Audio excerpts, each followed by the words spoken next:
Close your eyes for a moment. Think about the last time a smell hit you before you could name it.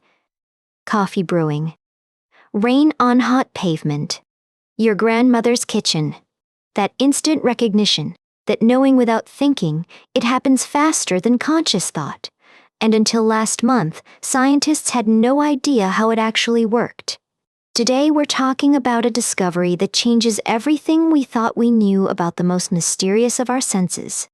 Here is something that might surprise you. Of all your senses, sight, hearing, touch, taste, smell is the one scientists understood the least, by a huge margin.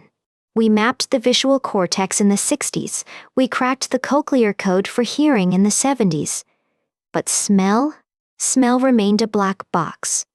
Until April 2026, when a team of researchers finally opened that box and found something nobody expected. They found a map, hidden inside your nose, a precise, elegant architecture that nobody knew existed. To understand why this matters, we need to talk about what happens when you smell something. Anything, a rose, gasoline, fresh bread. When odor molecules float into your nose, they land on a patch of tissue called the olfactory epithelium. It's about the size of a postage stamp, tucked up high in your nasal cavity. That tiny patch contains millions of sensory neurons, each one topped with hair-like projections that reach up into the mucus layer, waiting to catch molecules drifting by. And here's where it gets interesting. Each neuron expresses exactly one type of smell receptor. Just one, out of over 1,000 options. Mice have around 1,100 different smell receptor types. Humans have about 400, each one tuned to detect specific molecular shapes. For decades, scientists assumed these receptor-expressing neurons were scattered randomly throughout the nose. No pattern, no organization, just chaos. It seemed reasonable. After all, smells come in random combinations. Maybe the nose just needed coverage, receptors everywhere, ready for anything. But there was a problem with this theory, actually several problems, and they kept researchers up at night for 30 years.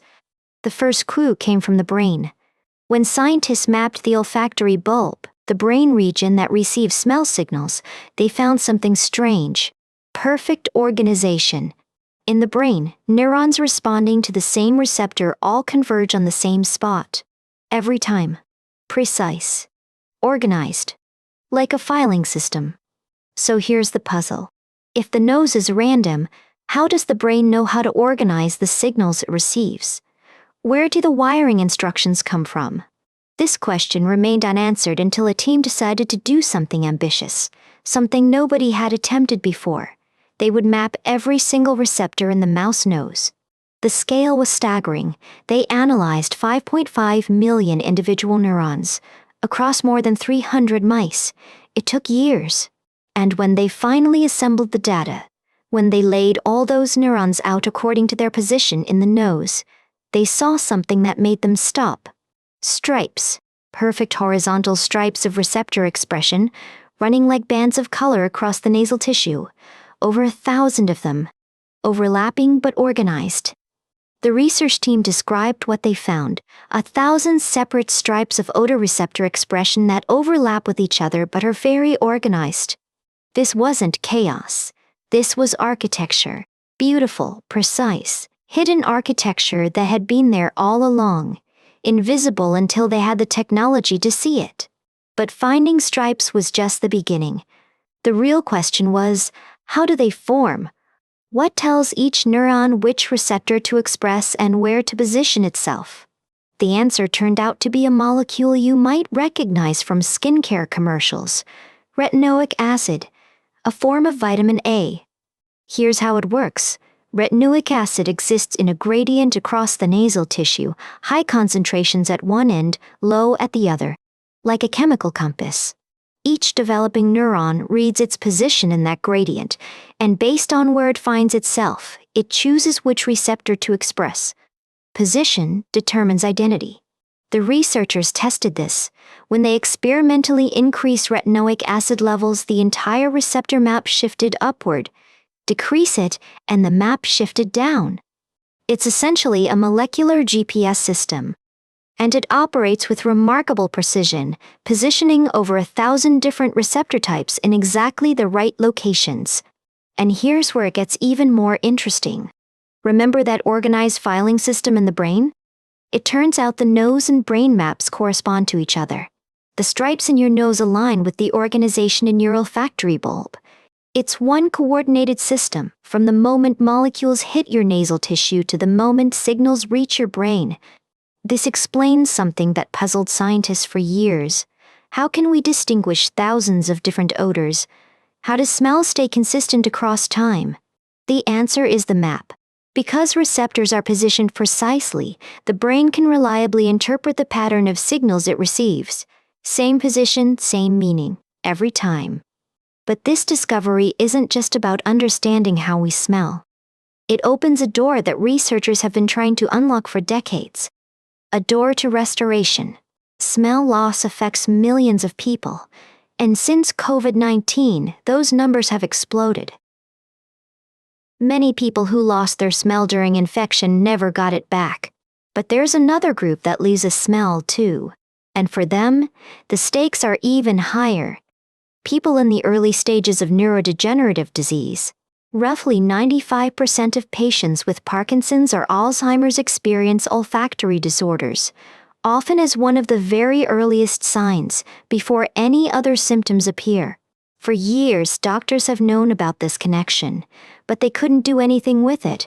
Smell loss was just a warning sign, a marker of damage they couldn't repair. This new map changes that.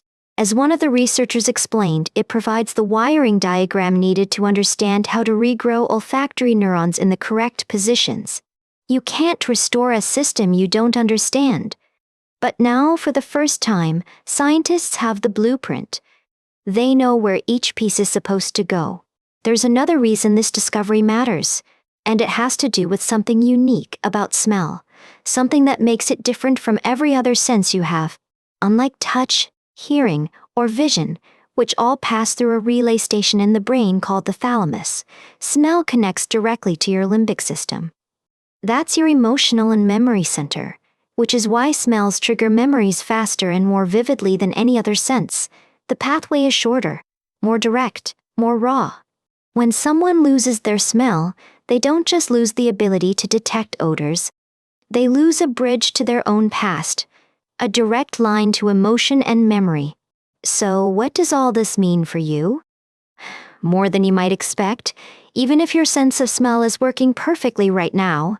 First, and this might sound obvious, pay attention to your sense of smell. Most people don't until it's gone. But changes in smell can be an early warning signal. If you notice your smell fading, or things start smelling different than they used to, it may be worth mentioning to your doctor. Not to panic, but to pay attention.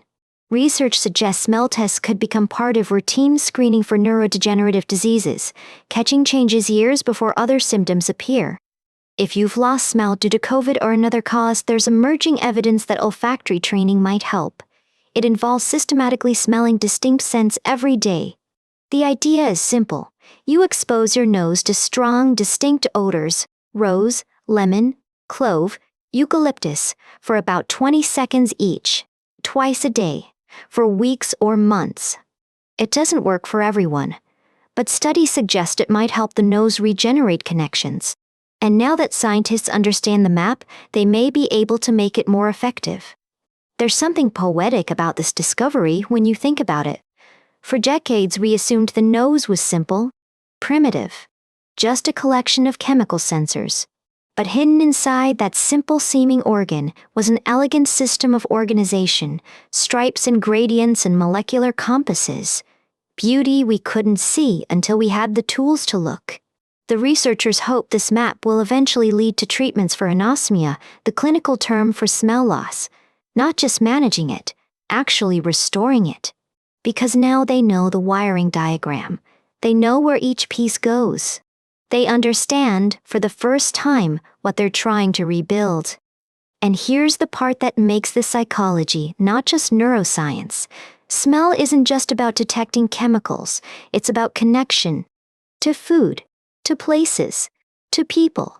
When someone loses their sense of smell, they often report feeling disconnected from the world.